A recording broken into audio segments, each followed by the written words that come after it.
Halo, apa kabar Anda hari ini? Saatnya Anda menyimak berita Medan bersama saya Rusdi Maulana. Sejumlah berita menarik akan kami sajikan untuk Anda dan berikut berita utamanya. 2 ruko penyimpanan barang dan 1 minibus di kawasan pertokoan Kota Baru, Kota Medan hangus terbakar. Miris, seorang anak 12 tahun di Kota Medan menjadi korban perkosaan dan pelecehan oleh keluarga terdekatnya selama bertahun-tahun. Meski harga BBM naik, tak menyurutkan animo wisatawan untuk berlibur ke Pantai Batu Hoda di Kabupaten Samosir.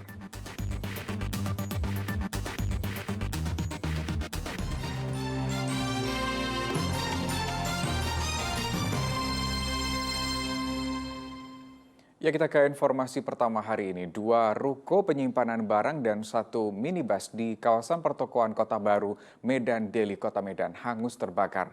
Akibat amukan si jago merah, kerugian mencapai ratusan juta rupiah. Petugas pemadam kebakaran terpaksa mendobrak pintu ruko yang terbakar di Kompleks Kota Baru, Kecamatan Medan Deli, Kota Medan, Sabtu lalu. Hal ini terpaksa dilakukan karena petugas kesulitan memadamkan api. Si jago merah dengan cepat melahap seluruh isi bangunan yang dijadikan gudang tempat penyimpanan barang berupa makanan dan minuman yang akan didistribusikan ke minimarket. Selain itu, 1 minibus yang terparkir di samping ruko juga ikut terbakar.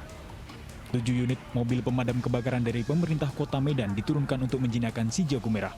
Kebakaran diduga berasal dari korsleting listrik dari ruang tengah ruko hingga menyebabkan kepercikan api dan menjalar ke kardus yang ada di sekitarnya.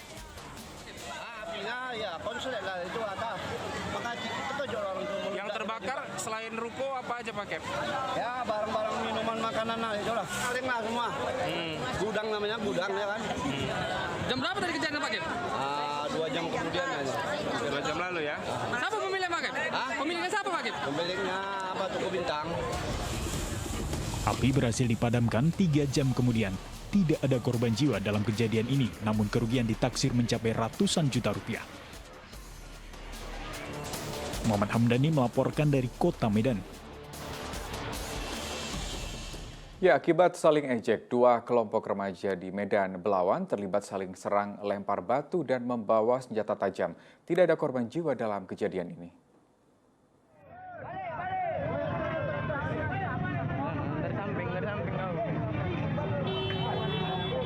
Dua kelompok remaja yang terlibat tawuran di kawasan Jalan Komodor Laut Yosudarso, Kecamatan Medan Belawan, Kota Medan dibubarkan petugas kepolisian. Selain beradu senjata tajam, remaja dari Kampung Salam dan Gudang Arang itu saling lempar batu serta petasan. Tawuran ini meresahkan warga sebab lemparan batu mengenai sejumlah rumah di kawasan tersebut. Kampung Salam sama Gudang Arang katanya. Gudang Arang ya. Jadi rumah Bapak dilemparin gitu ya? Kena sasaran lah. Sasaran. Di muka ini. Di muka ini kan bukan rumah kita ya, rumah kiri kanan kan. Sedangkan ini aja pecahnya. Hamba air orang ini. Untuk mencegah tawuran kembali, pihak kepolisian akan terus melakukan patroli guna menekan tindakan tawuran yang sering terjadi di kawasan Medan Belawan. Muhammad Hamdani melaporkan dari Kota Medan. Seorang balita tewas usai disengat kawanan tawon Vespa yang bersarang di dekat rumahnya. Serangan tawon ini juga membuat 3 anak lainnya dirawat di rumah sakit.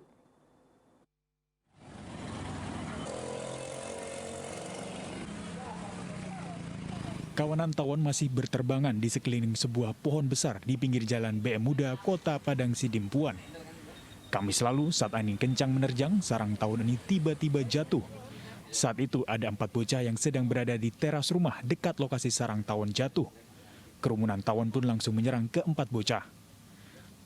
1 anak tewas, meski sempat dilarikan ke rumah sakit. Sementara kakaknya mendapat perawatan di rumah sakit. Lama sarang tawon itu di dekat lama apa lama sarang tawon itu jatuh tuh seperti apa?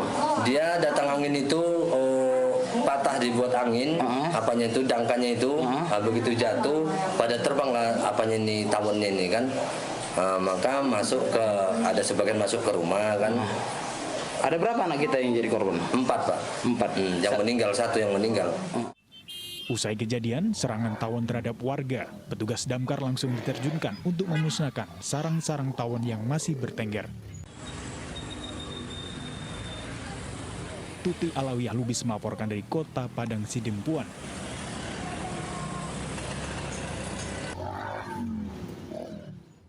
Kita beralih ke informasi lain, seorang ibu hamil menjadi korban percobaan pembegalan di lahan perkebunan kelapa sawit di Kabupaten Serdang Bedagai. Sementara itu di Kabupaten Batubara, seorang ibu rumah tangga nekat menjamret bersama suaminya. Sofia Rika Riantika, warga desa Firdaus, Kecamatan Serampah, Kabupaten Serdang Bedagai, terduduk lemas pasca percobaan pembegalan sepeda motor miliknya di lahan perkebunan sawit di Kecamatan Serampah pada Rabu lalu. Kejadian berawal ketika korban melintas di lahan perkebunan sawit. Tiba-tiba korban diberhentikan pelaku yang mendadak keluar dari balik pohon kelapa sawit. Pelaku kemudian memukul korban dengan cangkul. Mengetahui korban berlumuran darah, pelaku pun bergegas langsung mengambil sepeda motor milik korban. Namun karena tak terima sepeda motornya dibawa kabur, korban langsung melawan pelaku dengan mengambil cangkul milik pelaku sambil berteriak maling. Terus aku dipukul, tapi aku nggak jatuh. Ini udah berdarah nih semua. Habis itu sampai dia ditombok lagi. Habis itu baru jatuh, cangkul tuh ditaruh dia di sampingku. Kiranya aku pingsan. Udah itu, udah pingsan, nggak pingsan kan, dia naik ke kereta itu.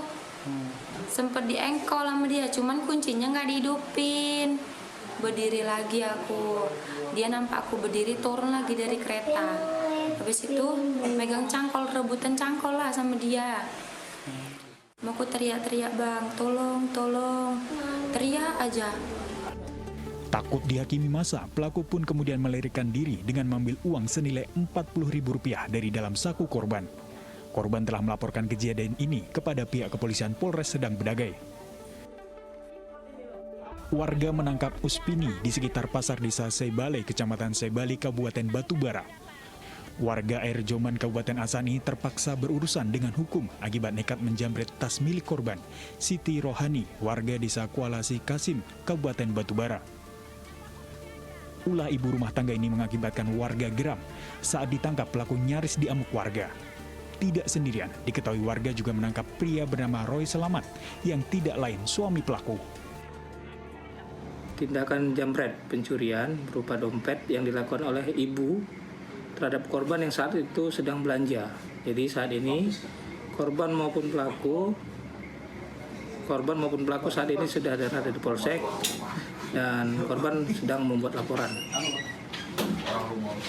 Sebenarnya perkaranya akan dilanjut atau gimana ya? Ya, nanti kita coba untuk terapkan restoratif justice jika terhadap kedua belah pihak bisa mediasi atau tidak. Jika tidak, kita akan lanjutkan proses. Pihak kepolisian kemudian membawa pasangan suami istri ini ke Polsek Labuan Ruku.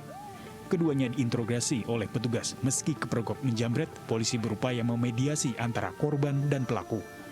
Muhammad Hamdani dan Tuti Alawiyah Lubis melaporkan dari Kabupaten Serdang Bedagai dan Kabupaten Batubara. Ya, sungguh miris seorang anak berusia 12 tahun di Kota Medan menjadi korban perkosaan dan pelecehan oleh keluarga terdekatnya selama bertahun-tahun. Kini bukan hanya trauma, ia divonis positif mengidap HIV/AIDS. Usianya masih 12 tahun, namun dunia telah begitu keras padanya. Pelecehan oleh pacar ibu kandung J saat ia berusia 7 tahun menjadi awal kisah pilu ini. Sepeninggal sang ibu, J dirawat keluarga ayahnya. Alih-alih dicurahi kasih sayang, J kembali menjadi korban pencabulan adik sang nenek. Belum selesai berdamai dengan trauma pelecehan, J tinggal bersama keluarga lainnya. Di sana ia diasuh oleh A yang diduga adalah mucikari. Perlakuan kasar dan kekerasan seksual menjadi makanan sehari-hari. J dijual kepada pria hidung belang. Kontras dengan teman seusianya yang tengah menikmati kehidupan sekolah, J justru terbaring di ranjang rumah sakit setelah didiagnosis positif HIV/AIDS. Saya ditelepon kalau JA ini sakit. Sakit awalnya itu yaitu sakit perut. pada perutnya yang tidak kunjung sembuh. BA ternyata hasilnya semua itu bagus. Jadi saya bingung apa yang saya mau lakukan lagi untuk Jasmine karena sakitnya nggak kunjung sembuh gitu. Adalah endoskopi. Jadi di endos itu semuanya kelihatan dengan jelas. Kasus kini ditangani Polrestabes Medan. Polisi telah melakukan visum dan memanggil sejumlah saksi. Pelaporan dari korban sudah kami terima. Proses saat ini sedang berjalan. Terhadap korban sudah kami visum. Saat ini proses penyelidikan sedang berjalan, termasuk juga diantaranya pemeriksaan para saksi. Ada beberapa orang yang berinisial L, J, dan kawan-kawan lain. Ada juga inisial B yang diduga adalah pacar dari ibu korban. Keadaan korban sekarang, Bang? Keadaan korban sekarang saat ini membaik. Untuk saat ini membaik ya. Tim pendampingan kini fokus pada pemulihan kondisi J dari penyakit yang menggerogotinya. Tak mudah, apalagi kalau bicara soal trauma. Namun setidaknya kini, J berada di tangan yang tepat. Semoga. Muhammad Hamdani melaporkan dari Kota Medan.